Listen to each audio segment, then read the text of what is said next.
I wanted to do a scary thing for me and take a moment out to actually pull somebody up here in a hot seat and workshop a story, because I believe rather than just tell you what can make a story better, why don't I show you? So for the next 10 minutes, I have asked for a volunteer, and I hope she's in the room. Jeannie, come on down. Do you have your story? Yay! Come on down. Okay, you don't have to dance. It's all good. It's all good. It might make my pants fall further down. I got on slick knickers today. So if they start puddling, just kind of give me a little, ooh, heads up. Okay, so no need to be nervous. No need to be nervous. This is not performing. This is a story she's written, she's working on. No judgment, no feedback, no critique. She's going to just read you the story. She has 5 minutes to do so. It's why I brought my cell phone up here, not because I'm important enough to get a call up here. She gets 5 minutes to tell the story. 5 minutes, I'm going to cut you off. And then I get 5 minutes to give feedback and critique that story. So when you see me writing up here, it's because I'm taking notes on ways to make it more impactful. Y'all good with that? Too late, no turning back. She's up here. And you can give a little shout out to your club if you want to before you start. Jean Heil, District 19 in Iowa. Jumping right in, my title is Mentoring from 855 Feet. It was August in Las Vegas. I was at my first international convention with my fellow district leaders and my mentor, Kelly Nielsen. It was on this trip that I learned 3 life-changing lessons from my mentor about the importance of a strong mentoring relationship. Mentoring is based on extreme trust. Your mentor will never ask you to do things that she would not do herself. Your mentor will take you to new heights. It was Friday morning. Kelly came up to me and asked me one big question. Do you want to jump off the stratosphere tonight? Without hesitation, I replied, yes. Yes, I would like to jump off the stratosphere. I was able to say this without hesitation because I trusted my mentor completely. And while I trusted her completely, I also needed to know what I just agreed to do. I pulled out my phone and Googled jumping off the stratosphere. And let's just say I was a little shocked by what I saw. I had just agreed to jump off of an 855-foot building, a controlled free fall, gaining speeds up to 45 miles per hour. In 12 short hours, I was going to step outside of my comfort zone. I was going to do something that was never on my radar. I was going to do this with my mentor, Kelly. I was not scared. I was exhilarated all day long because I trusted my mentor completely. As the evening drew near, I was still feeling the exhilaration and the excitement. I was still not nervous. We hopped in a cab and headed across town. In the distance, I saw the stratosphere. I was going to jump off that building. We entered the Sky Jump office, and we were suited up in flight suits and harnesses. We were paraded through the casino to the elevator that was going to take us up 108 floors into the night. When we arrived at the top, we entered the cage. This was where it all happened. The cage was essentially a large, fenced-in area, similar to an outdoor dog kennel. And inside this fenced-in area was a glass box. Outside of the cage in the glass box was a 360-degree panoramic view of the Vegas skyline. Outside the cage, milling around, were several dozen spectators, all with their cell phone cameras out, taking pictures and pointing at us. They all knew what we were going to be doing soon. Inside the glass box was a massive pulley system and Mo. Mo was a short Hispanic man with tattoos covering both of his arms and the biggest smile I had ever seen. If there was ever a poster child for loving your job, it would be Mo. Mo asked my mentor and me who wanted to jump first. This is when I learned my second lesson. As I hesitated to answer, looking to Kelly for guidance, she spoke up and said she would go first, because a great mentor will never ask you to do something that she wouldn't do herself. I watched Kelly enter the glass box with Mo. He checked her harnesses, walked her out to the platform, and she jumped, disappearing into the night. As I leaned over the railing to watch her jump, I swore that I saw her feet stumble, as if she was falling and not jumping. It was at that point I was no longer exhilarated. I was now scared. It was my turn. I entered the glass box with Mo. Mo checked all of my harnesses and walked me to the sliding doors to the platform. As the doors opened, the hot Vegas air wafted in, and I stepped out onto the platform. Mo directed me to the edge of the platform, told me to hold on to the blue handrails, and put my toes over the edge of the platform. There I was, at the edge of the platform, overlooking the night sky. It was beautiful and peaceful and terrifying. I stood on the platform with my new best friend, Mo. He was so supportive.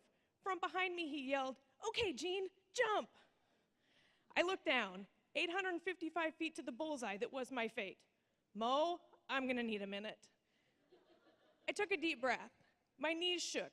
My brain was telling me there was nothing logical about jumping off of this building. In fact, it was insanity in its purest form. Mo, ever the cheerleader, encouraged me further. "You've got this, Jean, jump!" I was still looking down, trying to make my legs move. It wasn't working. That was when Mo gave me some great advice. Don't look down, look up. Good job. Give me a hand. Bring it on in. Yeah, stay up here. It's a lot different when you get up here, isn't it? Okay. Oh, gosh, that was an amazing story. Aren't you dying to know what happens? I know, right? Makes my job hard to come up with things to add to that, but I will try. And these are just what I call splitting hairs, and we're in the artist studio looking at ways that you can play with it, okay? And I talk fast, and I'll say it really fast, and if we need to follow up when we get back home, we can talk about how to make it happen. So let's go back through it. I would love it. I love how you opened up. It was August, Vegas, my first international convention with my mentor, Kelly, blah, blah, blah. You have a lot of mentors in there. The word mentors, I would take a lot of it out, and you don't really need to say it. You could say it was on this trip. I learned 3 life-changing lessons about the importance of a strong mentoring relationship. Now, I don't know that you should say all the 3 lessons right up. My tendency would be not to say any of them and save them till the end. That is your call. There is a debate going on between me and others about whether the point should come before the story or the story should come after.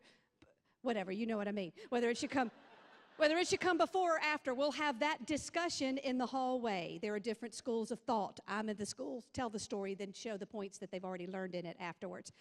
Okay, this is great. Good act out. A story is made better when you act it out. Even though you were reading it, you acted it out a little bit, and that definitely makes a story better. Jumping off, you Googled jumping off the stratosphere. That was great. Classic. Pause a little bit. Take a little bit of more time. Have the moment with us instead of stepping over to tell us about the moment you had. Does that make sense?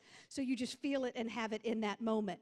You get to the stratosphere, I'd love to see what it looked like. What is, I don't know, I can't see it. And when we can't see the details in your story, we disconnect from the story a little bit. So I want a detail or two, and it doesn't have to be Shakespeare, just something that, what did it look like? Is there something you can compare it to? How did you feel seeing it? It's the emotions we add to the plot that allow us to connect with our listener when we put those emotions in. It's not even so much what you did, but how you felt at those different moments throughout the story.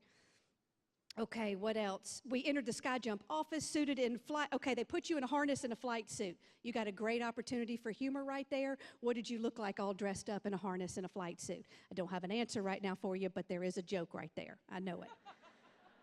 I can feel it, but I'm not good enough to make it right now. I mean, did you look like an Eskimo with hip glasses? I mean, what was it? An Eskimo with a new hairdo? Whatever. We entered the Sky Jump office and we're suited up. We're paraded through the casino. They were going to take us 108 floors up into the night. For some reason, I want to hear, is there a theme song running through your head?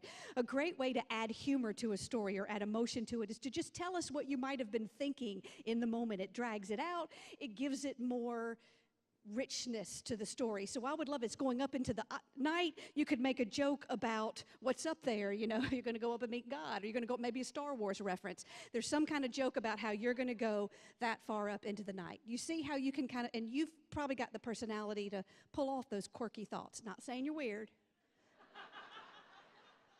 Just saying I'm picking up a vibe. Okay, I loved it when you see the skyline of Vegas. Another thing, show me, don't tell me. The skyline of Vegas, what did it look like? Did it look like twinkling Christmas tree lights on a string of Christmas trees? It's not that great, but I would love to see it. Again, if I can see it, I will go there in the story with you. And it doesn't have to be a ton of details. It can just be a tiny one. You don't have to do it everywhere I've said to do it, but these are some places where you can, and it will make it more rich. I love the people with all the cameras taking pictures. They all knew what we were going to do soon. And you could pause and you could say something like, maybe this will go viral. You know, even, you know, maybe I'll end up on YouTube. You could follow that little thread down of what would happen if they took your picture doing this. And maybe it's my new headshot, you know, whatever. I didn't say it was good. All right. Okay, let's go. Okay, it's your turn, and Mo's, you're going in the box with Mo. When we get to those exciting moments, drag it out a little bit more. I would love for Mo to turn to you. Sometimes, a lot of times as speakers and storytellers, we play too big. We have a pratfall, we scream into the microphone, we stumble across the stage, when sometimes the smallest gestures and movements have more impact than the bigger ones.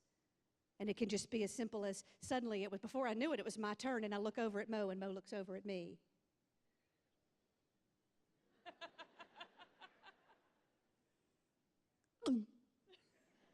I loved your description of Mo. That was the best line, one of my favorite lines. If there was ever a poster child for loving your job, it was Mo.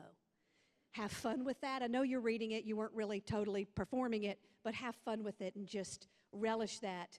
Enjoy your pauses. Enjoy your pauses and play around. Okay, now when it gets to the point you're no longer exhilarated, show us the switch in the feelings. Now, I'm scared.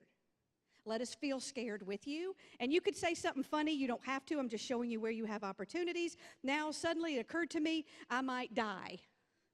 And all I could wonder is, am I wearing my good underwear? See? Isn't that funny? I'll give you my notes so you can take it back. Why is that? Why are they laughing at that? I don't know. But, and you don't have to say underwear. I mean, if it's uncomfortable, you can say something else. Okay, I'm out of time. Let me just... Okay, hold on. Let me see if there's anything drastic I have to say before. Okay. Oh, I love it when you said, okay, wait. Mo beckons to you, the hot Vegas air wafted in. I love that. You could give me an image. What does it feel like? It hit me like a, I don't know. It's pretty visual already, but just showing you where. It directed me to the edge of the platform, held onto the blue handrails, put my toes over the edge of the platform, and suddenly all I could think about was, gee, I wish I had longer toes.